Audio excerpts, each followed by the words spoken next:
Do you think that AI is the world's salvation or downfall? Mind blown. I got anxious.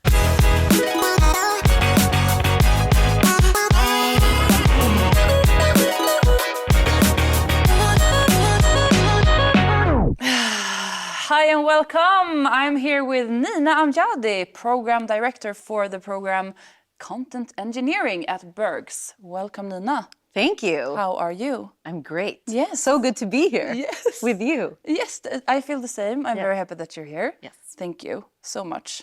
I have questions for you. Yes, and I have answers for you. Okay, perfect. This is kind of like an AI thing.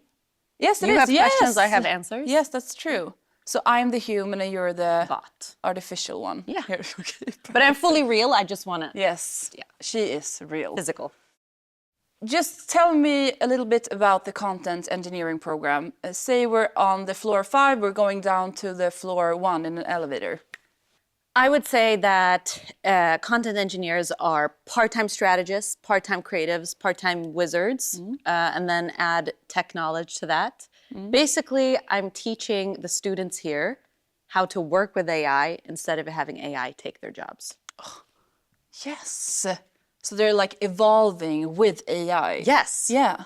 Nice. Human and machine in a perfect little love story. Yes. Okay, that's beautiful. What does a content engineer do when they're done this year at Berghs? What can they work with, or what careers can they have? That's a great question because the opportunities are quite endless at this point. We see the industry craving for these type of professionals, and they can go anywhere into automation and just like making stuff more efficient for companies and their workflows, but they can also go into the role of an entrepreneur. They can go into more the role of like a strategist, change maker. So there's a couple of paths to go, and we're seeing a lot of people just kind of pulling on the students because they need someone like that. And also like quite a lot of design, right? Yes. Because we've seen so much great work from your students so far. Yes, they are learning how to master a lot of the Gen AI tools, whether it's video, image, audio, text, obviously. So they will learn to kind of put all those pieces together and produce stuff that sometimes is like better than, let's be honest, what a human could do. AI.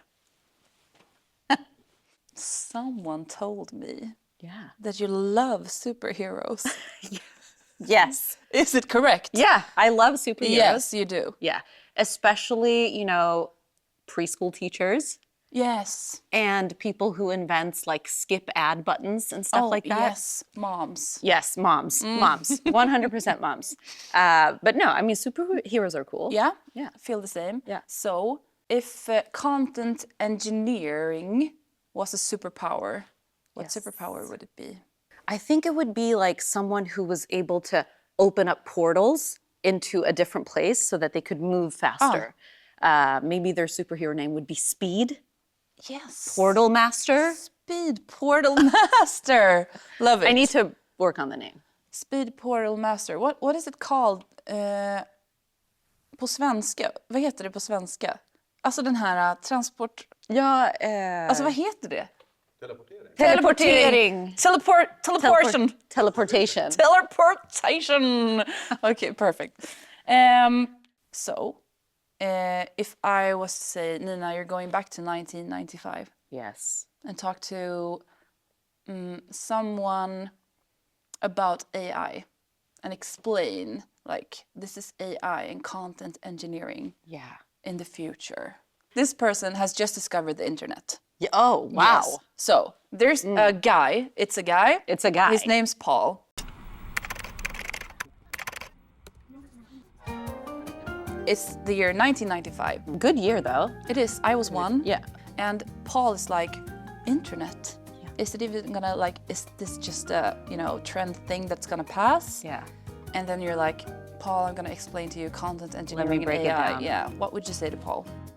I would say, I'm sure Paul has opened up Word at some point. Yeah, maybe. In a computer. And I would say, remember Clippy, like your little friend? But imagine Clippy, like actually being able to do all the things that you have in your head. Like You ask Clippy to produce a little marketing campaign, and he does it. I would probably go that route because Clippy wasn't very helpful. But he was like a spell corrector guy. Yeah, and I think he kept knocking on that screen for some reason, interrupting while we were doing homework. Super cool. Yeah. Back then, you were like, oh my God, yes, Clip is knocking. Yeah. And also quite annoying. But also, yeah, nobody really remembers what he did. What did he do? No, Clippy, shut up. Yeah, I often just X'd him out. And they could also choose between different icons. Yes. Oh, Clippy. I haven't thought about this in so long. Another heart for Clippy. Yes, Clippy. Yeah. The beginning of AI, Clippy. Do you think that AI is the world's salvation or downfall? It's a great question. Thank you. I think it is very much like any double-edged sword, like fire. You could cook with fire and it warms your house, but it could also burn your house down and ruin everything. So I think it depends on who holds the matches. Yeah. And I think that's what is really exciting also about this program is that we get to teach the next kind of generation of people working in this field to use it responsibly. Yeah. We're at a party. Party, party. And I'm just like, oh, this is a cool lady woman. Yeah. Girl. Lady woman. Lady woman girl. Yeah. Super cool. And I'm like, oh, I just want to talk to her, but I'm also quite bored and I really want to have a shot. And can you just like explain to me what you do here at Berghs without me getting bored going over to the bar? I teach people how to use AI in a really fun way. That's what I would say. Let's go have a shot together. Did it work? Yes.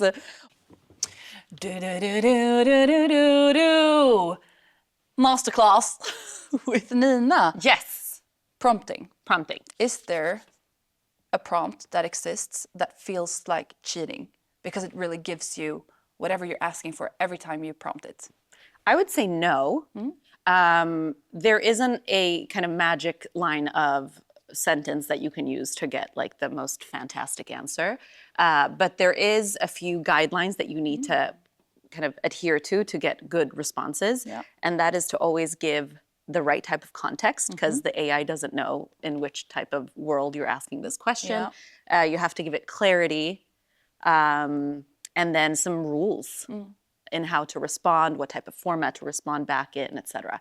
But we also see these tools changing every single day. So I think the most important thing is to adapt a mindset where you're willing to keep changing how you are prompting. So while today those are the 3 guidelines, that might change in a few weeks or months. You might end up having taught something for a week and then 3 months go by and that thing is no longer relevant. But I think to that point, like early on, we do teach the students that this is a space of constant change and it's moving at such a rapid pace that you have to just keep experimenting. Yeah. And that's the kind of core, I guess, expertise. Yes, you learn how to generate amazing images or videos. And yes, you learn some basics on the ethics and legal side and Python. But the most important thing is like that mindset of whatever you knew 4 months ago, just put it in the trash, learn something new. Isn't that frustrating? I would be so frustrated. I mean, I think it really fits me. Yeah, okay. And how my brain works. Yeah. I love like moving on, trying new things and just like being in that space of exploration. If you were talking to AI, which you do a lot, prompting. Yeah. I say talking. I'm always like super polite. Yeah. Hi, how are you? Very Thank much. you so much. Have a lovely weekend. But if you would give AI an existential crisis with one prompt, what would you type or ask? Ooh. I mean, I think the same type of existential crisis that a human would go through would probably apply. Maybe I would ask it to write a poem on its own consciousness and then tell me if nobody reads that poem, does the poem exist? Mind blown. I got anxious. If you could introduce a whatever course and a however crazy course you wanted to the program, what would it be named and what would the course be? Oh, great.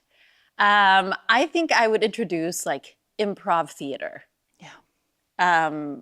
because it forces you to act on the spot, which Yeah. I think is a critical skill for the future, to kind of just go with the flow, learn how the group is doing, and just like input yourself. But it also really helps you to observe a situation Yeah. and being able to describe it. And I think that's one of the kind of key pieces of also kind of prompting something that looks exactly as what you had in Yeah. mind. So very far off like what currently exists in the curriculum, but maybe I'll sprinkle in some improv. I feel like the two of us would be so good at improving together. Yes. Honestly. Yes. We just need one word from the audience and then Yes. we're off. I could just co-teach with you in that Yes. course. I would love that. Welcome. Thank you. Thank you. Are you jealous of your students? 100%. Like they get to be at the forefront of everything that everyone is talking about. And I get to respond to emails on a daily. So yes. And soon maybe introduce improv theater Exactly. with me. With you. Yes, and then they're gonna be jealous of us. Yeah, but I think all the students in the school would be jealous of the improv class. I think so. We might have to just roll it out Yeah. as a Let's big just do program. it here. Yeah. In the auditorium. Yeah. Auditorium. Oh, like, thank you. This is my last question for Nina.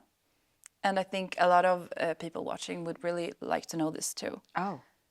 Could you complete the application task for content engineering using ChatGPT? Yes, you can. But here's what I'll say to that. If you are good enough to write such a good prompt to get a really good application response, you belong in the program anyway. Perfect. So just use ChatGPT, guys. Don't worry about it. Nina will love it. if it's good. If it's good. Yeah. Yes. And then there's a lot of other stuff as well. Okay, well, great. I'm going to try. Thank you so much, Nina. Thank you. Apply to content engineering at Berghs. And and we'll see each other, hopefully. Yes. And then now we're going to shake hands.